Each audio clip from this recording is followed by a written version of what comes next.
Hello everyone, first time మన channel చూస్తుంటే subscribe చేసుకోవడం మర్చిపోవద్దు. వీడియోలోకి వెళ్ళినట్లయితే దీపా జ్యోత్స్నలు ఇద్దరికి కూడా ఓట్లు సమానంగా రావడంతో ఇద్దరు సీఈఓలుగా ఉంటారని అయితే నిర్ణయిస్తారు శివనారాయణ. అదేలా అని అడిగితే 2 బ్రాంచ్లు ఉన్నాయి. ఆ 2 బ్రాంచ్లు నష్టాల్లో ఉన్నాయి. కాబట్టి 2 వారాల టైంలోగా వాళ్ళిద్దరిలో ఎవరైతే ఏ బ్రాంచ్ని వాళ్ళకిచ్చిన బ్రాంచుల్లో లాభాల్లోకి తీసుకొస్తారో వాళ్ళే జ్యోత్స్న రెస్టారెంట్స్కి పర్మనెంట్ సీఈఓ అని అయితే చెప్తారు. ఇక జ్యోత్స్న దాన్ని అదునుగా తీసుకొని బావ ఎలాగో ఈ కంపెనీకి మాజీ సీఈఓ కాబట్టి తన సలహాలు దీపకు ఉండకూడదు, అందువలన మా ఇంట్లో ఉండాలి బావ ఈ 2 వారాలు, వాళ్ళిద్దరూ కలవకూడదని అయితే షరతు విధిస్తుంది. దానికి దీప అయితే ఒప్పుకుంటుంది. జ్యోత్స్న చాలా రెచ్చగొడుతుంది దీపని. ఇక ఒప్పుకున్న తర్వాత కాంచన ఇంటికి వస్తారు అందరూ. జ్యోత్స్న, దీప, కార్తీక్ అలాగే శ్రీధర్ నలుగురు కూడా వస్తారు. వీళ్ళందరూ అంటే వచ్చారు, నువ్వెందుకు వచ్చావే నా ఇంటికి అని అడుగుతుంది కాంచన. నీ కొడుకుని తీసుకుపోవడానికని చెప్తుంది. ఏం మాట్లాడుతున్నావు అని అడిగితే ఇక జరిగిందంతా కూడా కావాలనే కాంచన ముందైతే చెప్తుంది. కాంచనకి చాలా కోపం వస్తుంది. దీప ప్రెగ్నెంట్, ఇప్పుడు తనకి ఇవన్నీ అవసరమా? అయినా నా కొడుకు నువ్వు తీసుకెళ్ళిపోవడం ఏంటి, వాళ్ళిద్దరిని విడివిడిగా ఉండమండవేంటి అని చెప్పి అడిగితే ఇక చాలా మాటలైతే అంటుంది జ్యోత్స్న. అప్పుడే కార్తీక్ అలౌ చేసుకుని నువ్వు ఇవన్నీ కావాలనే చేసావని, కావాలనే మా అమ్మ ముందు ఇదంతా చెప్పావని, తనను బాధ పెట్టడానికి చేసావని నాకు తెలుసు. కానీ అమ్మ ఇదంతా తప్పనిసరి పరిస్థితుల్లో చేయాల్సి వచ్చింది అని అంటే మనకేంట్రా అవసరం అని అడుగుతుంది కాంచన. ఎందుకు అవసరం కాదు, మన కుటుంబం కాదా? ఈ జ్యోత్స్న చేతిలో కంపెనీ బాధ్యతలు పెడితే ఎంప్లాయీస్ అడుక్కొని తినాల్సి ఉంటుంది అని అంటాడు. బావా అని అంటుంది జ్యోత్స్న. ఇంకా మాట్లాడకు, ఇప్పటికే చాలా ఎక్కువ మాట్లాడావు. ఇంతకు ముందు తన సీఈఓగా ఉన్నప్పుడు చేసిన దారుణాలన్నీ గుర్తున్నాయి కదమ్మా. కంపెనీని ఎంత నష్టాల్లోకి తీసుకెళ్లిందో గుర్తుంది కదా. మళ్ళీ అలాంటి దాని చేతుల్లో తీసుకెళ్లి కంపెనీ బాధ్యతలు పెట్టకూడదనే దీపని సీఈఓని చేయాలనుకున్నారు మావయ్య. తన అభిప్రాయాన్ని అందరూ గౌరవిస్తూ ఓట్లు సమానంగానే వచ్చాయి అని అంటే అదేంట్రా దీప సీఈఓ ఏంటి, దీప కంపెనీని ఎలా రన్ చేస్తుంది అని అంటే అమ్మా సత్యరాజ్ రెస్టారెంట్ నెంబర్ 1 పొజిషన్లో ఉండడానికి కారణం దీపనే. అలాగే జ్యోత్స్న రెస్టారెంట్స్ అప్పుడు నెంబర్ 1 పొజిషన్కి రావడానికి కారణం కూడా దీపనే. తనిచ్చిన ఎన్నో సలహాల మీదనే ఇవన్నీ జరిగాయి. అలాంటిది ఈరోజు తను ఆ కంపెనీని రన్ ఎందుకు చేయలేదు? ఇదంతా జరుగుతుందని నమ్మకం ఉంది కాబట్టే దీనికి నేను ఒప్పుకున్నానమ్మా అని చెప్తే ఇక కాంచన కూడా కన్విన్స్ అవుతుంది.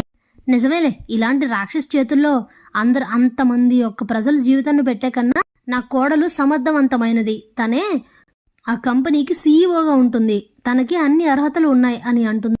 అప్పుడే జ్యోత్స్న షాక్ అయ్యి ఏంటిది, అత్తని రెచ్చగొట్టి దీపం తిట్టిద్దాం అనుకుంటే తిరిగి నన్నే తిడుతుంది అనుకుంటూ ఉంటుంది.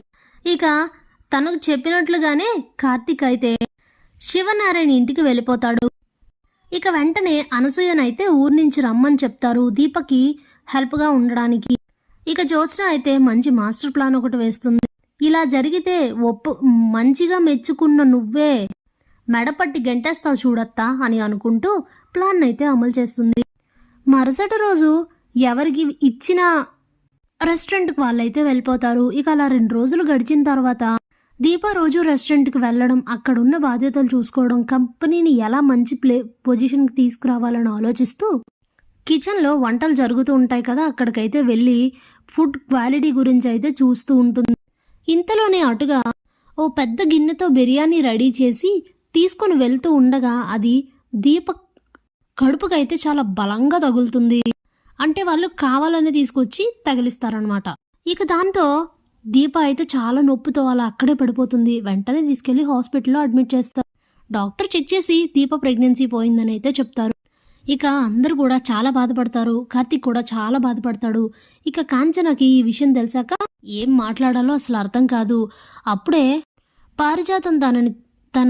పారిజాతం దాన్ని అవకాశంగా తీసుకు ఇక మరింత కోపం వచ్చేలా చేస్తుంది కాంచనకి. ఇక తన ప్రెగ్నెన్సీ పోయిన తర్వాత ఇక 2 రోజుల తర్వాత ఇంటికి తీసుకొని వెళ్తే తనైతే లోపలికి రానివ్వదు. ఎందుకమ్మా అని కార్తీక్ అడిగితే దీప ఇంకొక క్షణం కూడా నా ఇంట్లో ఉండడానికి వీల్లేదు, తను నా కోడలుగా పనికిరాదు, నేను ఇంతకు ముందే చెప్పాను ఇలాంటి బాధ్యతలు ఏవి తను తీసుకోకూడదని. ఆ రోజు హాస్పిటల్కి వెళ్ళి ప్రెగ్నెన్సీ తీయించుకుంటానని అలానే చెప్పింది. బిడ్డను మోయడం అప్పుడే ఇష్టం లేదు, నీ బలవంతం మీద సరే అంది. కానీ ఈరోజు ఇలాంటి సీఈఓ లాంటి పెద్ద పెద్ద పదవులు తీసుకొని వెళ్ళి అనవసరమైన దెబ్బలు తాకించుకొని బిడ్డను తొలగించుకుంది.